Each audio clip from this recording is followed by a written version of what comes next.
The late afternoon sun cast long shadows across the Mackenzie ranch as Samuel "Sam" Mackenzie climbed the creaking stairs to his grandfather's attic.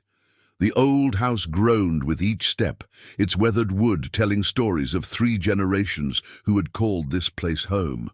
Sam's calloused hands gripped a dusty cardboard box, one of many he'd been sorting through since his grandfather Thomas had moved to the nursing home last month. "Just old papers," the 78-year-old man had muttered when Sam asked about the attic contents. "Nothing worth keeping." But Thomas's eyes had darted away when he said it, the same way they did when someone mentioned the strange stories about their land. Stories of voices carried on the wind and shadows that moved where no one walked.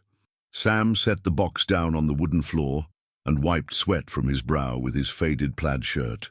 His wife Elena had offered to help, but he'd insisted on doing this alone. Some family business felt too personal to share, even with those closest to you.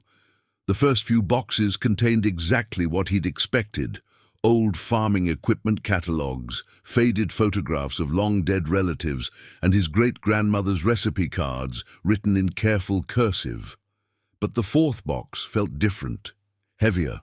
When Sam lifted the lid, the musty smell of old leather and aged paper filled his nostrils. Inside lay a collection of documents wrapped in oiled cloth, official-looking papers with elaborate seals and careful handwriting that spoke of a different era. Sam's hands trembled slightly as he unfolded the first document. The header read, "Territory of Wyoming, Land Grant Office, 1892.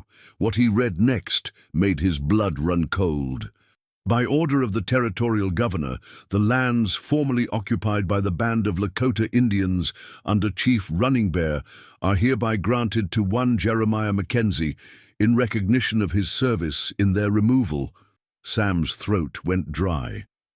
The document continued with clinical precision, describing the necessary relocation of hostile elements and compensation for improvements made to cleared territories. But between the legal jargon, Sam could read a darker truth. His family's land had been stolen, taken by force from people who had lived here for generations. He rifled through more papers with growing horror. There were military reports detailing resistance encountered during evacuation procedures, maps showing the locations of abandoned Indian structures, and most damning of all, a letter written in his great-great-grandfather's own hand. "The deed is done," Jeremiah Mackenzie had written to his brother back east. "The savages put up more of a fight than expected, but Colonel Morrison's men made quick work of them. A few escaped into the mountains, but they won't last the winter. The land is ours now, and good riddance." Sam's hands shook as he set the letter down. Outside, he could hear his cattle lowing in the distance, the same sound that had echoed across these fields for more than a century. But now that sound felt different, tainted by the knowledge of how his family had truly come to own this place. He thought of his grandfather Thomas, now confined to a wheelchair and struggling with early dementia. Had the old man known? Is that why he'd always changed the subject when neighbors mentioned the Indian stories about their land? The sound of a truck pulling into the driveway snapped Sam back to the present. Through the attic window, he watched his neighbor Jake Sullivan climb out of his red pickup, his substantial belly straining against his worn flannel shirt. Jake had been his friend since childhood, but Sam suddenly dreaded the conversation he knew was coming. "Sam!" Jake called from below. "You up there? Got some news about the Morrison place." Sam quickly rewrapped the documents and placed them back in the box. His mind was reeling, but he forced himself to climb down the stairs and meet Jake on the front porch. Eleanor emerged from the kitchen, wiping her hands on a dish towel, her warm brown eyes immediately picking up on Sam's distress. "Everything all right, honey?" she asked in her gentle voice, the slight accent from her childhood in New Mexico adding warmth to her concern. Jake was already launching into his news. "Old Morrison finally died. His kids want to sell the place, and word is they're asking top dollar. Might be time to consider expanding, Sam.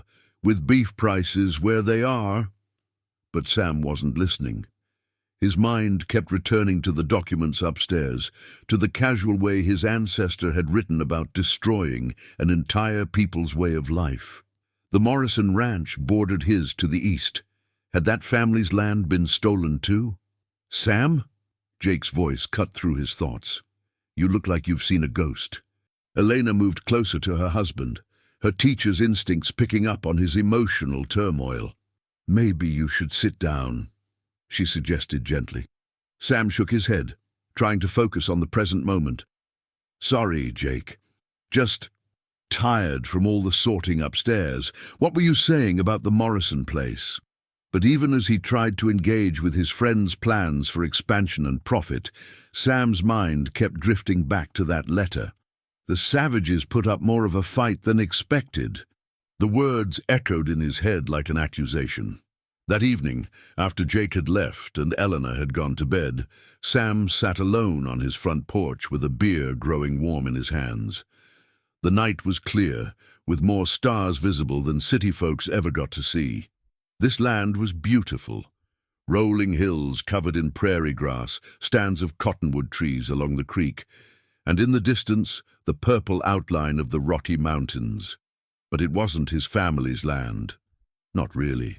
It had been taken by violence and deception, and somewhere out there were the descendants of the people who had been murdered or driven away to make room for the Mackenzie cattle. As if summoned by his thoughts, a coyote howled in the distance, its voice lonely and mournful. Sam had heard that sound thousands of times before, but tonight it seemed to carry a different message, a reminder of voices that had been silenced more than a century ago. He pulled out his phone, and after a moment's hesitation, typed into the search bar, "Lakota Tribe, Wyoming, 1890s, Chief Running Bear." The results were sparse, but devastating. Chief Running Bear had been a peace chief, known for trying to negotiate with white settlers rather than fight them. His small band had lived along what was now called Mackenzie Creek, surviving primarily on fishing, hunting, and small-scale agriculture. In the winter of 1892, they had simply vanished from the historical record. One academic paper mentioned unconfirmed reports of a massacre, but noted that official records indicate the tribe relocated voluntarily to the Pine Ridge Reservation. Sam knew better now. There had been no voluntary relocation. By the time he finally went to bed, Sam Mackenzie had made a decision that would change everything. He was going to find the descendants of Chief Running Bear's people, and he was going to tell them the truth about what his family had done. More than that, he was going to apologize, publicly, and without reservation. Elena stirred as he slipped into bed beside her. "You were out there a long time," she murmured sleepily. "I found something in the attic," Sam said quietly. "Something that changes everything we thought we knew about this place." She turned to face him, immediately alert despite the late hour. "What kind of something?"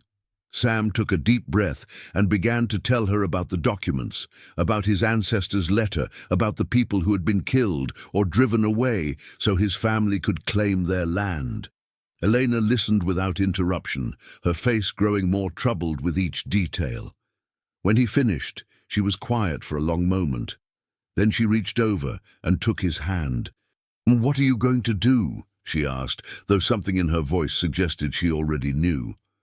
"The right thing," Sam said. Finally. Outside their bedroom window, the wind picked up, rustling through the cottonwood trees with a sound like whispered voices. For the first time in his life, Sam Mackenzie found himself listening to what they might be trying to say. The morning sun had barely crested the horizon when Sam found himself driving toward the Pine Ridge Reservation, 3 hours northeast of his ranch. He'd called ahead to the tribal council office, explaining in vague terms that he was researching his family's history and needed to speak with someone about the Lakota bands that had lived in his area in the 1890s. The woman on the phone had been polite but cautious. "You'll want to speak with Ayana Crow Feather," she'd said. "She's our historian and keeper of the old stories. But Mr. Mackenzie, She's not fond of treasure hunters or folks looking to profit off our culture." "I'm not looking for treasure," Sam had replied, though even as he said it, he wondered if that was entirely true. Wasn't he hoping to find some kind of absolution, some way to ease the guilt that had kept him awake all night? The reservation was smaller than he'd expected and more modern. While there were still some traditional buildings and cultural markers, most of the structures looked like any other rural American town. Houses, schools, a small hospital, and businesses that could have been anywhere in Wyoming. The tribal office was a low brick building with a large dream catcher hanging above the entrance. Sam parked his dusty pickup between a newer sedan and an old Ford that had seen better days. His boots echoed on the linoleum floor as he approached the reception desk. "I'm here to see Ayanna Crowfeather," he told the young woman behind the desk. She looked him up and down, taking in his worn jeans, plaid shirt, and the nervous energy he couldn't quite hide. "She's expecting you," she said simply. "Down the hall, last door on the right." Ayanna Crowfeather was not what Sam had expected. She was younger than he'd imagined, perhaps in her early 50s, with long black and grey hair braided down her back and intelligent dark eyes that seemed to see right through him. She wore a simple blue blouse and jeans, but her turquoise jewelry and the way she carried herself spoke of deep cultural pride. "Mr. Mackenzie," she said, gesturing to a chair across from her desk, "you said you wanted to know about the bands that lived near your ranch." Sam sat down, his hat in his hands. The office walls were covered with historical photographs, tribal documents, and what looked like family trees drawn in careful detail. "Yes, ma'am. Specifically about a group led by Chief Running Bear." Something shifted in Ayanna's expression. Her eyes became more guarded, and she leaned back in her chair. "That's not a name many people outside our community would know. How did you come across it?" Sam took a deep breath. This was the moment of truth. "I found some documents in my family's attic, papers from the 1890s that tell a story I wish weren't true." He reached into his jacket and pulled out photocopies of the most damning documents, including his ancestor's letter. Ayanna took them without a word and began to read. Sam watched her face carefully, seeing her jaw tighten and her hands grip the papers more firmly as she worked through them. When she finished, she set the papers down and looked directly at him. "Why are you showing me these?" "Because it's wrong," Sam said simply. "What my family did, what they built their fortune on, it's wrong. And because I think your people deserve to know the truth about what happened to Chief Running Bear and his band." Ayanna was quiet for a long moment, studying Sam's face as if trying to read his intentions. "Chief Running Bear was my great-great-grandfather," she said finally. "His story has been passed down in our family for 5 generations, but we never had proof. The official records all said they relocated peacefully." Sam felt his stomach drop. "I'm sorry," he said, and the words felt utterly inadequate. "I'm so sorry for what my family did to yours." "Sorry doesn't bring back the dead," said a voice from the doorway. Sam turned to see a young Native American man leaning against the frame, his arms crossed and his expression hostile. "Sorry doesn't give us back our land." "Marcus," Ayanna said gently, "come in and sit down." The young man, who Sam guessed was in his late 20s, reluctantly entered the room. His resemblance to Ayanna was clear, and when she introduced him as her grandson, Sam wasn't surprised. "Marcus is studying at the university," Ayanna explained.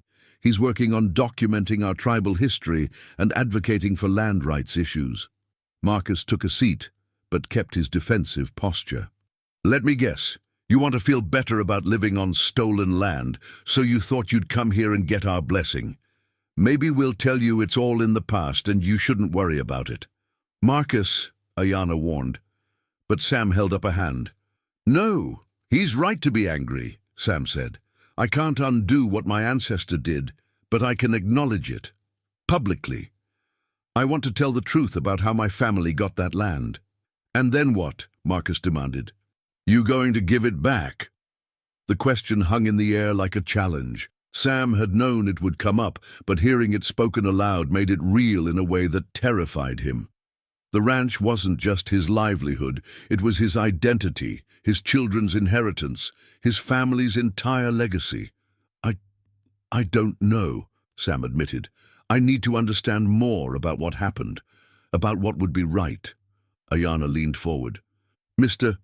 Mackenzie, what exactly are you proposing? Sam took another deep breath. I want to make a public apology. I want to acknowledge what my family did and honor the memory of your people who died because of it.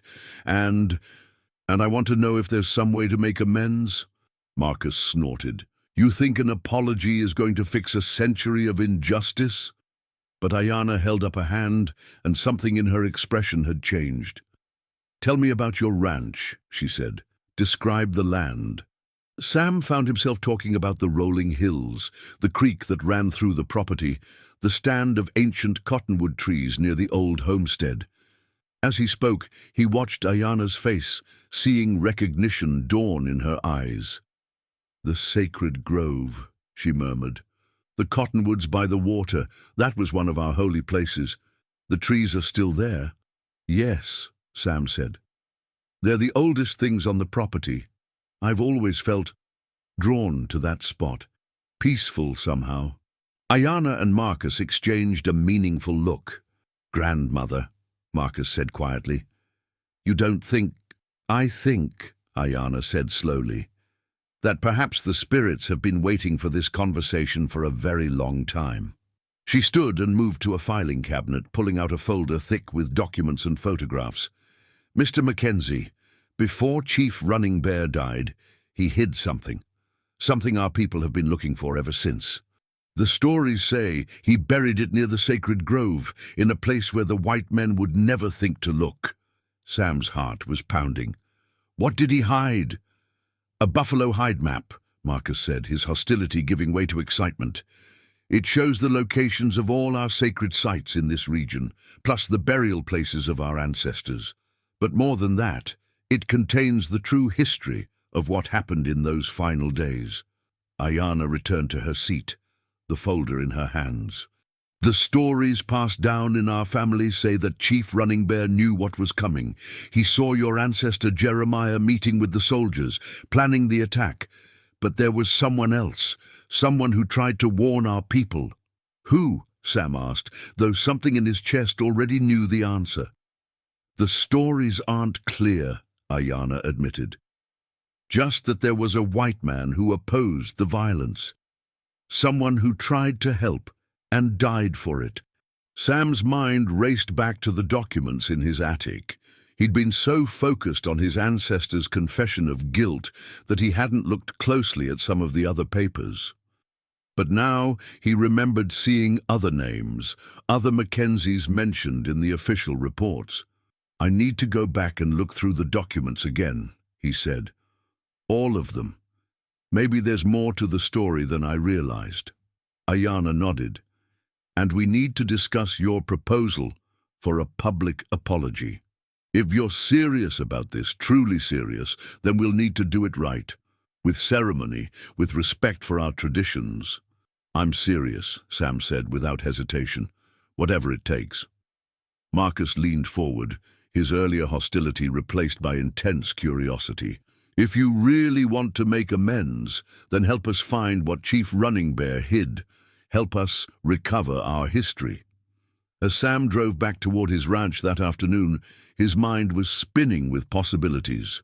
The weight of his family's guilt hadn't lessened, but somehow it felt different now, more like a responsibility than just a burden. The sun was setting as he pulled into his driveway, painting the sky in shades of orange and purple that reflected off the windows of his house. Elena met him on the porch, concern written across her face. How did it go? She asked. Sam told her about Ayana and Marcus, about the hidden map and the possibility that not all of his ancestors had been complicit in the massacre. Elena listened with the patience of a trained teacher, asking clarifying questions and helping him process what he'd learned. "So what happens now?" she asked when he finished. "Now I keep digging," Sam said. "And in 3 days, I'm going to stand up in front of the whole town and tell them the truth about our family and this land." Elena took his hand. "Are you sure you're ready for that? Jake won't be the only one who's upset. A lot of people in this town won't want to hear that their family stories might not be the whole truth." Sam looked out across his land toward the stand of cottonwood trees that Ayana had called a sacred grove. "I don't think anyone's ever ready for the truth," he said. "But that doesn't mean it shouldn't be told." That night, he returned to the attic with a different perspective. This time, he read every document carefully, looking for clues about the other Mackenzies mentioned in the official reports. What he found in a water-stained folder at the bottom of the last box made him sit down hard on the dusty floor. It was a letter addressed to Jeremiah Mackenzie, written in an official hand and dated 3 days after the massacre. "Sir, it is with regret that we must inform you of your brother's death during the recent action against the hostile Indians. Jonathan Mackenzie was found among the Indian dead, apparently having taken up arms against our forces in defense of the savages. While we understand this brings shame upon your family name, we trust you will not let his misguided sympathies affect your own loyalty to civilization." Sam's great-great-grandfather hadn't just stood by and watched the massacre. He died trying to prevent it. Outside, the wind picked up again, rustling through the cottonwoods with that same whispered sound.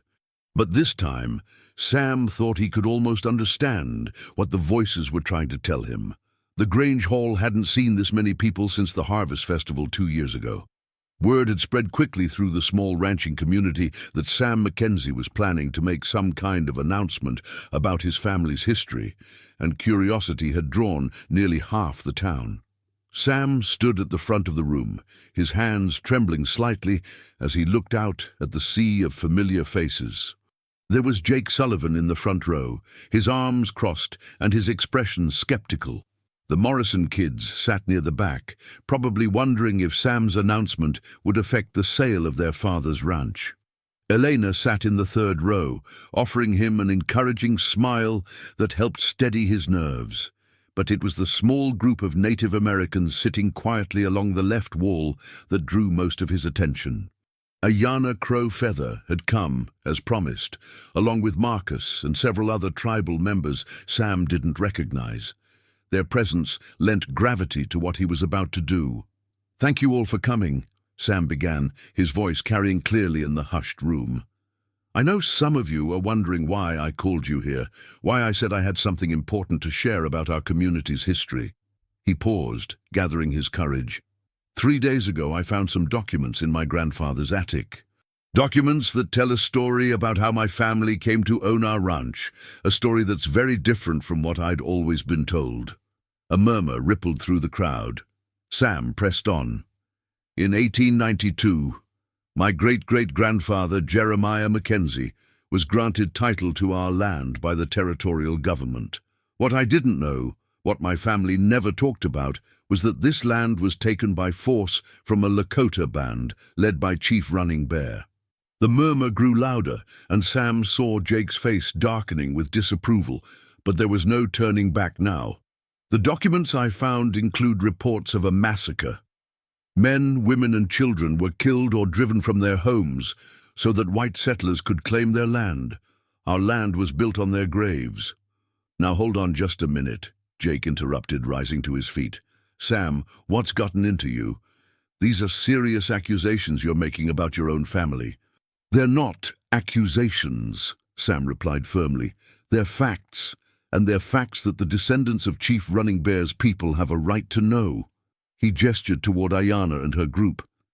"I've asked Ayana Crow Feather and her family to be here today because Chief Running Bear was her great-great-grandfather, because they deserve to hear the truth about what happened to their people." An uncomfortable silence fell over the room.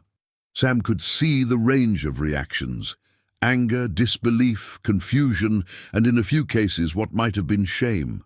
He pressed on with the rest of his story. explaining about his other ancestor Jonathan, who had died trying to defend the Lakota people. "I can't undo what happened a century ago," Sam concluded, "but I can acknowledge it. I can apologize for my family's role in this injustice. And I can work with Chief Running Bear's descendants to find some way to honor the memory of those who died." The questions came in a flood after that. Some hostile, some curious, a few supportive. But it was Ayanna who provided the most surprising moment of the evening. "Mr. Mackenzie has shown great courage in bringing this truth to light," she said, standing to address the room. "But there's something else you should all know. While he was researching his family's papers, we were doing some research of our own." She gestured to Marcus, who stood and pulled out a tablet computer. "We've been working with historians and archaeologists to verify the stories passed down in our families. And what we've found suggests that the sacred grove on the Mackenzie Ranch, those ancient cottonwood trees, marks the location where our ancestors hid something before they died." A new kind of tension filled the room. Sam felt his heart racing as Ayanna continued. "According to our oral history, Chief Running Bear created a map on Buffalo Hide showing all the sacred sites and burial grounds in this region.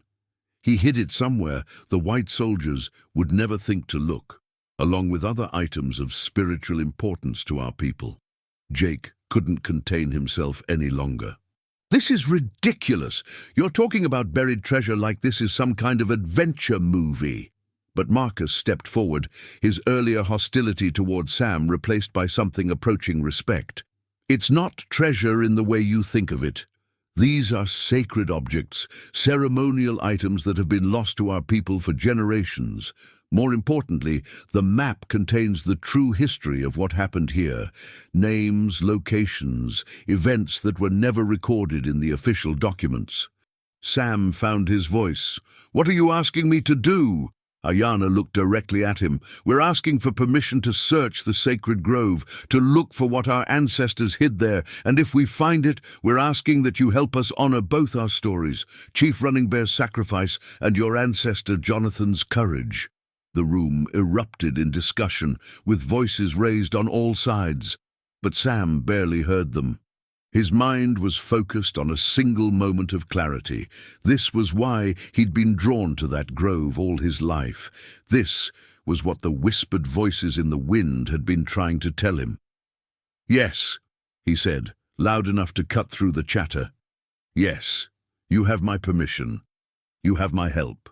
2 days later, Sam stood in the Cottonwood Grove with Ayanna, Marcus, and a small team of archaeologists and tribal historians. The morning was crisp and clear, with a light breeze stirring the leaves overhead. The trees were old. Some of them must have been here when Chief Running Bear walked this ground. "The stories say it's buried where the 4 directions meet," Ayanna explained, consulting notes written in a mixture of English and Lakota, near the heart of the grove but protected by the spirits. They began their search carefully, using ground-penetrating radar and other non-invasive techniques to avoid damaging any potential artifacts. Sam found himself holding his breath as the team worked, part of him still struggling to believe this was really happening. It was Marcus who found the first sign, a depression in the earth near the largest cottonwood, partially hidden by decades of fallen leaves and new growth. The archaeologists moved in with their brushes and careful tools, and within an hour they had uncovered a cache that had been hidden for more than a century. The Buffalo Hide map was exactly as Ayanna had described, a large piece of tanned leather covered in detailed drawings and symbols that showed the geography of the entire region. But it wasn't alone. Wrapped with it were a peace pipe, several pieces of jewelry, and what appeared to be a journal written in English. "Jonathan Mackenzie," Sam breathed, reading the name on the journal's cover. "He must have helped hide these things before he died." Ayanna carefully unfolded the map, her eyes wide with wonder. "Look," she whispered, pointing to symbols scattered across the drawing. "These mark all the sacred sites, all the burial grounds. Our people can finally honor our ancestors properly." But Marcus was focused on the journal. As he read the first few pages, his expression grew increasingly amazed. Grandmother, listen to this. Jonathan Mackenzie wasn't just trying to protect our people during the massacre. He'd been working with Chief Running Bear for months, trying to find a peaceful solution. Sam looked over Marcus's shoulder as he read excerpts from his ancestor's journal aloud. The picture that emerged was of a man who had genuinely respected the Lakota people, who had learned their language and customs, and who had tried desperately to prevent the violence that ultimately claimed both their lives. He writes about a plan, Marcus continued. Chief Running Bear was willing to share the land, to work out some kind of partnership with the white settlers. But the territorial government wanted complete control, and Jeremiah Mackenzie was their instrument. Dim. As the full scope of the discovery became clear, Sam felt a weight lifting from his shoulders that he hadn't even realized he'd been carrying. His family's story was more complicated than he'd known, marked by both betrayal and heroism, by guilt and courage. That evening the town gathered again in the Grange Hall, but this time the atmosphere was different. Word of the discovery had spread, and people came not with skepticism, but with genuine curiosity about what had been found. Ayanna stood before the crowd with the buffalo hide map carefully displayed behind her. This map is more than just a historical artifact, she explained. It's a bridge between our peoples, a reminder that there were those on both sides who tried to choose peace over violence. Sam joined her at the front of the room. My ancestor, Jonathan Mackenzie, and Chief Running Bear, died trying to find a way for our peoples to share this land with respect and dignity. I think it's time we honored their vision. He looked out at the faces in the crowd, some still skeptical, others moved by what they were hearing. I'm proposing that we work together to create a memorial on my ranch, in the sacred grove where these artifacts were hidden. A place that honors both the Lakota people who lived here first and the settlers who tried to build something better. Jake Sullivan stood up, and Sam braced himself for another confrontation. But to his surprise, his old friend's voice was thoughtful rather than angry. I've been thinking about what you said the other day, Jake began slowly. About how we got our land, I mean. My family's got stories too, stories I never questioned. Maybe it's time some of us did some digging of our own. The proposal that emerged from that evening's discussion was more ambitious than Sam had ever imagined. The memorial would include a restored traditional Lakota village, a museum housing the artifacts and documents, and an educational center where both native and non-native children could learn the true history of the region. More importantly, it would be jointly managed by the tribal council and the local ranching community, creating an ongoing partnership between peoples who had been divided for far too long. 3 months later, Sam stood in the same cottonwood grove, but it looked very different now. The memorial was still under construction, but the foundation had been laid and the first buildings were taking shape. Ayanna worked alongside Elena, planning educational programs that would bring together students from the reservation and the local schools. Marcus had become an unexpected friend, helping Sam research other aspects of their shared history and serving as a bridge between the two communities. Together, they had uncovered stories of other white settlers who had tried to work peacefully with native peoples, as well as tribal members who had extended friendship to newcomers despite the risks. You know, Marcus said, joining Sam beneath the largest cottonwood, my grandmother says the spirits are finally at peace. Sam nodded, understanding what he meant. The whispered voices in the wind had grown quiet, replaced by the sounds of construction and collaboration, of healing and hope. I think my ancestor Jonathan would have liked this, Sam mused. All of our ancestors would have. The sun was setting, painting the sky in the brilliant colors that made Wyoming sunsets famous around the world. In the distance, Sam's cattle grazed contentedly on land that was still his family's property, but which now felt like something more, a shared heritage, a common responsibility, a bridge between past and future. Elena approached from the construction site, her clothes dusty but her smile bright. "The tribal elders want to hold a blessing ceremony when we officially open," she reported. "And Jake says his church group wants to contribute to the museum fund." Sam wrapped his arm around his wife, feeling a sense of completeness he'd never experienced before. The weight of his family's history hadn't disappeared, but it had been transformed from a burden of guilt into a call to action, from a source of shame into an opportunity for healing. As night fell over the sacred grove, Sam Mackenzie stood surrounded by the ancient cottonwoods that had witnessed so much history, tragedy and triumph, betrayal and redemption. The voices in the wind were quiet now, but the land itself seemed to pulse with new life, with the promise of a future built on truth rather than silence, on partnership rather than domination. The rancher had apologized to a forgotten tribe, and in return, they had given him back something his family had lost generations ago. Not just the truth about his ancestors, but a path toward healing that honored both their stories and pointed the way to a better tomorrow.